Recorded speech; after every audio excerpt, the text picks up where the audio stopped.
मुकदमा होगा रे तो कर ले एक वकील, मुकदमा होगा रे तो कर ले गुरु वकील।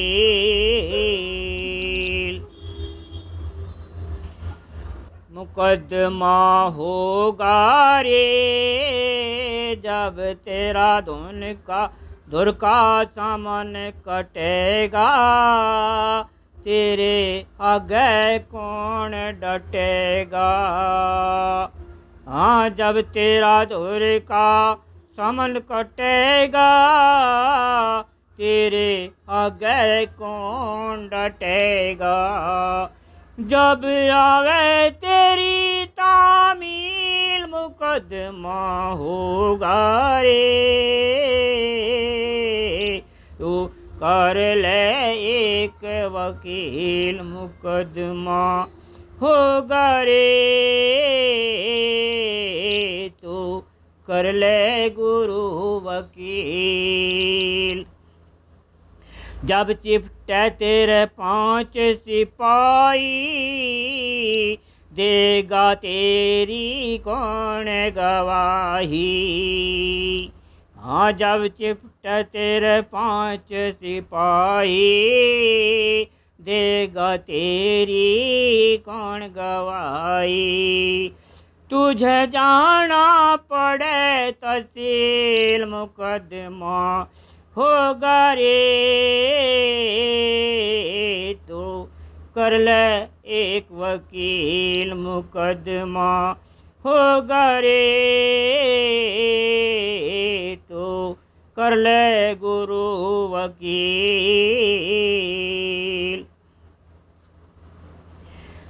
जैसा तू तो कर्म करेगा, वैसा ही तो दंड भरेगा। हाँ, जैसा तू तो कर्म करेगा, वैसा ही तो दंड भरेगा। मत कर भजन में ढील, मुकदमा होगा रे तू कर ले एक वकील, मुकदमा होगा रे तू कर ले गुरु वकील। धर्मराज की तलबी आवे, तेरी बाह पकड़ कर ले जावे। हाँ, धर्मराज की जब तलबी आवे, तेरी बाह पकड़ कर ले जावे। तुझे चिपटेंगे लाखों भील, मुकदमा होगा रे तू कर ले एक वकील, मुकदमा होगा रे तू कर ले गुरु वकील। धर्मराज तेरे डंडे लावे, गुरु बिना तुझको कौन छुड़ावे। हाँ, धर्मराज तेरे डंडे लावे, गुरु बिन तुझको कौन छुड़ावे। कह समन दास जी यूँ समझावे, कह समन दास जी यूँ समझावे। वहाँ नहीं होती है अपील, मुकदमा होगा रे तू कर ले एक वकील, मुकदमा होगा रे तू कर ले गुरु वकील। भगवान शंकर तो अपने पत्नी उमा से बोल रहे हैं कि जगत ही सपना है, तो इससे सावधान रहो। आप यहाँ घूम रहे हो, आप यहाँ रह रहे हो, आपके लिए ये सब बनाया गया है। बस इतना ही आप जानो, आप यहाँ रहते रहते अपने आप को हल कर लो। ये सिर्फ बीच में कहानी है कि आप प्रभु को जानो। आप जो यहाँ करने आए हो, और कुछ करने नहीं आए आप। अगर आप इसके अलावा कुछ भी कर रहे हो तो अपने कर्म बना रहे हो, और वो सारे कर्मों का भुगतान आपको करना पड़ेगा। सभी कर्मों का भुगतान आपको करना पड़ेगा। किसी कर्म से आप बच नहीं सकते। क्यों नहीं बच सकते? कौन देख रहा है आपको? भाई आप क्या कर रहे हो? कौन देख रहा है? कोई देख रहा है ना, तभी तो आप कर्मों से नहीं बच सकते। मैं बताती हूँ आपको, आपको कैसे फंसे हो आप। आपकी आंखों के अंदर ये एक छोटा सा बिंदु, एक कैमरा है, आपकी आंखों में लगा है जो, और ये आपके सारे चित्र लेता है जो आप करते हो। और सारे के सारे चित्र भूताकाश में, सब पूरा इतना बड़ा आकाश है, उसमें सब प्रिंट होते हैं जो कुछ आप करते हो। आप हाथ हिलाते हो वो भी प्रिंट हो जाता है, उंगली हिलाते हो आप वो भी प्रिंट हो जाता है। आपकी बातचीत जो आप कर रहे हो सबका सब आकाश में प्रिंट हो रहा है। और साधना के समय में वो सारा आकाश आपको खाली करना पड़ेगा। नोट करो इस बात को, खाली करना पड़ेगा। खाली पर ही तो कुछ लिखा जाएगा भाई, और कहाँ लिखेंगे? खिचड़ी थोड़ी पकाएंगे जहाँ पहले खिचड़ी पकी है उस पर कुछ और लिखा जाएगा। क्या लिखा जाएगा उस पर? खाली जगह पर, खाली कागज पर लिखा जाता है। कोई तस्वीर बनेगी तो कहाँ बनेगी? खाली कागज पर बनती है। जो कुछ आप देखोगे वो साफ जगह होगी, तभी तो आप देखोगे। आप पिक्चर देखने जाते हो, वो स्क्रीन बिल्कुल साफ है ना, पर्दा, तभी तो उस पर चित्र बनते हैं जो आप देखते हो। अगर वहाँ पहले ही खिचड़ी बनी है तो आप क्या देख लोगे? देखो, आपको अपनी शक्ति को पहचानना पड़ेगा। आपकी शक्ति अथाह और अनंत है, अथाह और अनंत है, क्योंकि आप ही हो सब कुछ। इस सारे खंडों ब्रह्मांडों की रचना किसने की है? आपने की है। आपको पता है आपने की है ये? आप ही तो हो वही सब। लेकिन ये आपको देखना पड़ेगा, साधना करनी पड़ेगी, तब आपको पता चलेगा कि आपका स्वरूप क्या है। और मन को देखो ना आप, मन क्या है? तेरा मन दर्पण कहलाए। दर्पण है ट्रायंगल, ट्रायंगल होता है ना, ट्रायंगल है ना, ये ट्रायंगल। इस ट्रायंगल के अंदर आपकी तस्वीर, जो आप हो, मन का दर्शन कर सकते हो आप। मन क्या है? मन का दर्शन आप कर सकते हो बशर्ते आपके पास शब्द नाम रतन हो, तब सच्चा गुरु हो तब मिले ये। और मिला भी है, शब्द मिल भी जाए तो भी अगर आप कदर नहीं करते, उसकी रिस्पेक्ट नहीं करते, तो धीरे धीरे धीरे धीरे लोप हो जाएगा। ये इतनी बड़ी शक्ति है शब्द कि एक इस शब्दों से बयान नहीं की जा सकती। ये तो आपको देखना पड़ेगा, तब आपको पता चलेगा, अरे कहाँ भूला था मैं तो इस संसार को सत्य समझता हूँ। देखो, रहना तो आपको यहीं पड़ेगा ना, रहना आपको इसी जगत में पड़ेगा, कार्य भी आपको सारे करने पड़ेंगे, लेकिन फंसो नहीं, फंसो नहीं। काम करो, काम करने की कोई मनाही थोड़ी है। काम नहीं करोगे तो फिर क्या करोगे? बैठे रहोगे सारा दिन? शरीर ही जाम हो जाएगा आपका अगर काम नहीं करोगे तो। पहले तो प्रकृति ने शरीर ही आपको ऐसा दे रखा है जो हर टाइम वर्किंग काम चाहता है। देखो, आप बैठे बैठे आपके हाथ हिलते रहते हैं, आपके पैर हिलते रहते हैं, आपके घुटने हिलते रहते हैं, आपका सिर हिलता रहता है। मतलब 24 घंटे गतिवान है, देख लो आप। अरे तो आपको करना पड़ेगा, क्योंकि शरीर तो वर्क के लिए ही मिला है आपको, और इसी से सारा वर्क होता है कि नहीं? लेकिन ये संसारिक अपना कार्य लेने के बाद आपको अपने लिए भी कुछ करना होगा। अपने लिए क्या करते हैं हम? कुछ नहीं, कुछ नहीं। हम दूसरों के लिए करते हैं सब, अपने घर परिवार के लिए, रिश्तेदारों के लिए, अपने बच्चों के लिए, इन्हीं के लिए तो करते हैं सब। किसके लिए करते हो? अब भगवान के लिए तो आप कुछ करते नहीं, क्योंकि भगवान को तो कुछ चाहिए ही नहीं, वो तो समर्थ हैं पहले से ही। आपको क्या चाहिए? देख लो आपको क्या चाहिए। काम आपको करना ही पड़ेगा हर हाल में, लेकिन ये सब करते करते भी एक याद आपको बनाकर रखने की जरूरत है, प्रभु की याद बनी रहे। जब तक तू अपने स्वरूप को नहीं पहचानता, फिर तुझे पता नहीं कितने जन्म लेने पड़ेंगे, अंदाजा है? अभी पता नहीं करोड़ों अरबों खरबों जन्मों से तुम्हारी यात्रा हो रही है, जो आज यहाँ बैठे आप। अभी आगे और यात्रा है, पता नहीं कितनी।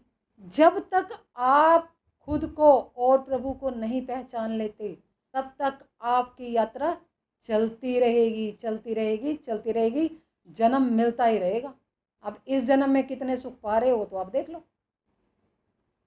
कोई सुख आपको इस संसार में, आप सोचो ना कि मैं बहुत सुखी हूँ, बाहर से बेशक दिखाई दिखता हो सेंट वेंट लगा के जरा, लेकिन भीतर का तो सबको ही पता है कि तुम्हारा क्या हाल चाल है, सबको पता है।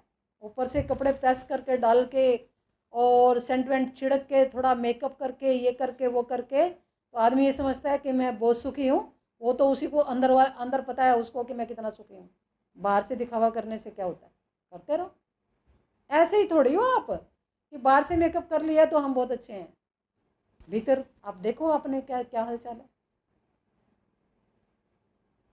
भाई तुम्हें यहाँ शांति इस जगत में क्यों नहीं मिलती? इसका भी कारण होगा ना कि जगत में शांति क्यों नहीं मिलती। मिलेगी कैसे यहाँ शांति? शांति तो तुम्हारे भीतर है, भीतर है, भीतर उतरो, वहां है ना शांति। बाहर तो भगदड़ है, भाग लो भाग लो भाग लो भाग लो। देख लो सुबह से शाम तक सब भाग रहे हैं, किसी को कुछ नहीं पता मुझे कहाँ जाना है, लेकिन भाग रहे हैं बस। सुबह भागे, रात तक भागे, बिस्तर पर सोए, सुबह उठ के फिर भागे। किसी को नहीं पता कि मैं ये सब क्यों कर रहा हूँ। पता है किसी को क्यों कर रहा है कौन, लेकिन भाग तो रहा है ना। देखो जितने वर्ष जिसकी आयु है, जितनी और है, इतने ही वर्षों से भाग रहा है सुबह शाम, लेकिन इसको ये नहीं पता कि मुझे कहाँ जाना है। किसी को नहीं पता मुझे कहाँ जाना है, पर भाग ही रहा है, भाग ही रहा है ना। कहाँ जा रहा है भाग भाग कर? ये इतनी भगदड़ किस लिए है? तो भाई शांति से बैठ और तो काम भी कर और भजन कर। तू शांति से बैठ, तू ही भाग रहा है, और तू भागना बंद कर दे, तू आराम से बैठेगा, आराम से बैठेगा, और जो काम तूने करना है ना वो अपने आप ही हो जाएगा। देख ले तू बैठ के, तू बैठ कर देख, सारा काम अपने आप हो जाएगा। तू बैठ कर तो देख, पर तू क्यों बैठे? तूने तो सबको ठेका ले रखा है कि मैं नहीं करना है, मैं नहीं करूँगा तो कुछ होगा ही नहीं। ये प्रकृति कब से चल रही है? सृष्टि चल रही है ना, ये तुम नहीं थे तब नहीं चल रही, आगे नहीं चलेगी। तुम नहीं रहोगे तब नहीं चलेगी, चलेगी ना। तो तुम इतना ठेका क्यों ले रहे हो? तू शांति से बैठ, तू भजन कर, तू नाम सुमिरन कर, तू थोड़ा सा शांत हो, शांत होकर बैठ, तुझे वो रस मिलेगा जो आज तक नहीं मिला, आज तक नहीं मिला, भाग भाग कर नहीं मिला। फिर तो बैठ कर देख। ये जो लोग घर परिवार को छोड़कर जंगलों में चले गए और फिर वो एक जगह जाकर बैठे रहते हैं, उनको कुछ तो मिलता ही होगा, कुछ तो मिलता ही होगा ना उनको। वहाँ अकेले में बैठे हैं, कुछ नहीं है, कोई भी नहीं है, सिर्फ अकेले हैं, अकेले, तो उनको कुछ तो मिलता होगा ना, नहीं तो अकेले तो कोई नहीं रह सकता। और आप देखो घर में अकेले बैठो, बैठ सकते हो आप देखो, या तो आपको टीवी चाहिए, या तो अखबार चाहिए, या तो कोई संगी साथी चाहिए, या कोई मैगजीन चाहिए, मतलब कुछ चाहिए शरारत करने के लिए। अकेले नहीं बैठ सकते आप भाई, नहीं बैठ सकते ना। क्यों क्यों नहीं बैठ सकते? अपने साथ बैठो। अपने साथ क्यों नहीं बैठते? अपने साथ बैठकर देखो एक दिन, ये सारी भगदड़ ना खत्म हो जाए तो मुझे बताना। अपने साथ बैठो और कार्य की फिक्र मत करो आप कि काम कैसे होगा। अरे जिस सृष्टिकर्ता ने तुम्हें जन्म दिया है उसने वायदा नहीं कर रखा तुम्हारे साथ कि तुम्हारा योगक्षेम तो मैं वहन करूंगा? वो तो बता ही रहे हैं गीता में। तो योगक्षेम जब परमात्मा वहन करने वाला है तो आपको क्या टेंशन है? तू बैठ कर देख, तू शांत हो एक बार, आराम से बैठ, अपने साथ बैठ, अपने साथ। पर हम अपने साथ कभी नहीं बैठते। हम खाना भी खाते हैं तो इतनी भगदड़ में बैठते हैं, हमें टेस्ट का ही पता नहीं चलता खाने का कि क्या खा लिया हमने। इतनी जल्दी खाना खाते हैं हम लोग। बड़े शांतिपूर्वक बैठ कर खाओ, खाना खाओ, खाने वाले को देखो कौन खा रहा है खाना, आराम से खाओ खाना। 10 मिनट क्या तुम्हारे लिए पृथ्वी पर नहीं बने कि आराम से खाना खा लो? एक टुकड़ा मुंह में होता है, एक हाथ में होता है और चप्पल पैर में होती है, भाग रहे हो इधर उधर, ऐसा खाना खाते हो। और बीच में 10 बारी इधर से उधर, उधर से उधर, पता नहीं क्या बोलते रहते हो। आप बैठो, जब खाना खाओ तो खाने वाले को देखो कि खाना कौन खा रहा है, कौन खा रहा है खाना। खाना खाने वाले को देखो, नोट करो ये बात, खाना खाने वाले को देखो तो आपको पता चले कि खाना खाने वाला अलग और मैं देखने वाला अलग। और जब आप चलो तो चलने वाले को देखो, जो चल रहा है, चल रहा है ना, जो कौन चल रहा है? शरीर चल रहा है ना, तो शरीर चल रहा है, चलने वाले को देखो। तो आपको अपनी सत्ता का एहसास होगा कि ये जो देखने वाला है ये तो अलग है और ये चलने वाला अलग है। तो दो जने आपको यहाँ दिखाई देंगे, दो, एक तो चल रहा है और एक देख रहा है, एक खा रहा है एक देख रहा है। अपने को इस शरीर से अलग करना सीखो। यही थोड़ी हो कोई आप तो ये समझते हो ना कि मैं ये हूँ, मैं ये हूँ, मैं वो हूँ, मैं वो। आप शरीर के साथ जुड़े हुए तो आप शरीर को ही अपना समझते हो। शरीर कोई थोड़ी हो आप तो आपने ये शरीर धारण कर रखा है, इसके अंदर आप कोई और हो। ये तो आपने शरीर धारण कर रखा है सिर्फ, और समय पर छोड़ दिया जाएगा इसे। जब प्रकृति ये देख लेती है कि ये शरीर अब वर्क करने लायक नहीं रहा तो आपको इतनी कृपा करती है कि दूसरा फ्रेश शरीर देती है जो कार्य करेगा। ये तो उसकी कृपा है। अब बूढ़ा आदमी थोड़ी कर सकता है कुछ भी, तो ये उसकी कृपा नहीं है कि वो शरीर लेकर आपको दूसरा शरीर दे रही है या नहीं? लेकिन आप तो मृत्यु से भयभीत हो जाते हो कि मृत्यु हो गई। किसकी मृत्यु हुई? तुम्हारी मृत्यु तो होती ही नहीं है, तुम्हारी कोई मृत्यु नहीं है ही नहीं।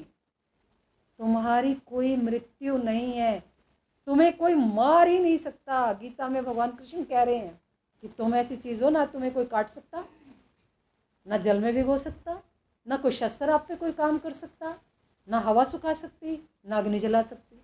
आप तो ऐसी चीज़ हो, फिर डर काहे का डर है भाई? आपको विश्वास करना पड़ेगा ना अपने शास्त्रों पर। भगवान कृष्ण ने दिए हैं ये गीता, गीता भी दी है और आपके अंदर ज्ञान भी दिया है। देखो आप कितने फुअड़ से फुअड़ जो खेतों में रहते हैं, जो मतलब बिल्कुल ऐसी जगह रहते हैं जिनको कुछ भी पता नहीं, उनको भी भगवान के बारे में तो पता ही है या नहीं? अब भगवान की बात करो तुरंत सुनेंगे हाँ भगवान जो करेगा ठीक है। अब भगवान को तो वो भी जानता है कि भगवान नाम की कोई सत्ता है। किसी से बात करके देख लो आप, निपट अज्ञानी जो है उससे बात करके देखो, वो भी भगवान के बारे में कुछ तो बोलेगा, चाहे एक लाइन बोले वो, लेकिन भगवान को तो वो भी जानता है।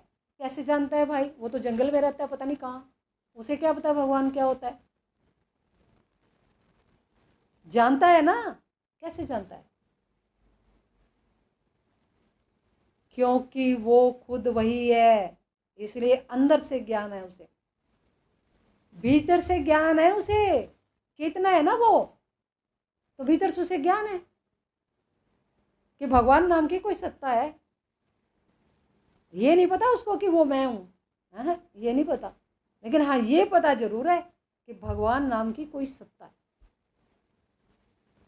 है या नहीं। आप किसी से भी बात करना, आपको 2-4 उपदेश तो जरूर सुना देगा। किसी से बात कर लो, आपसे बड़ा ज्ञानी निकलेगा वो, है ना। चाहे अंदर कभी झांका ना हो, लेकिन उपदेश अच्छे अच्छे सुनाएगा आपको। अगर कोई सुनाए तो सुनना चाहिए ना, आपके ज्ञान में तो वृद्धि होगी ना थोड़ी सी। चुप करके सुनो, अगर कोई सुनाता है तो अपना लेक्चर मत पिलाओ उसे, लेकिन जो वो बोल रहा है उसे जरूर सुनने की कला सीखो। आप सुनना चाहिए कि क्या कह रहा है, क्या पता आपके मतलब की कोई बात हो, है या नहीं भाई। कोई ऐसी बात हो जो आपको ना पता हो और वहां से मिल जाए आपको, तो सुनना सीखो। कहने से ज़्यादा सुनना सीखो। हम तो आपको ये कहते हैं कि आप मौन रहा करो, मौन, चुप रहना सीखो। और मौन में कितनी शक्ति है पता है आपको। मौन तो स्वयं ही बोलता है, बोलने वाले से ज़्यादा मौन कह देता है। जो बोल रहा है ना आपके सामने और आप कुछ नहीं बोल रहे, मौन सब कुछ कह देता है उसको। आपको मौन की शक्ति को भी पहचानना होगा। अगले किसी सत्संग में मौन के लिए बताऊंगी मैं।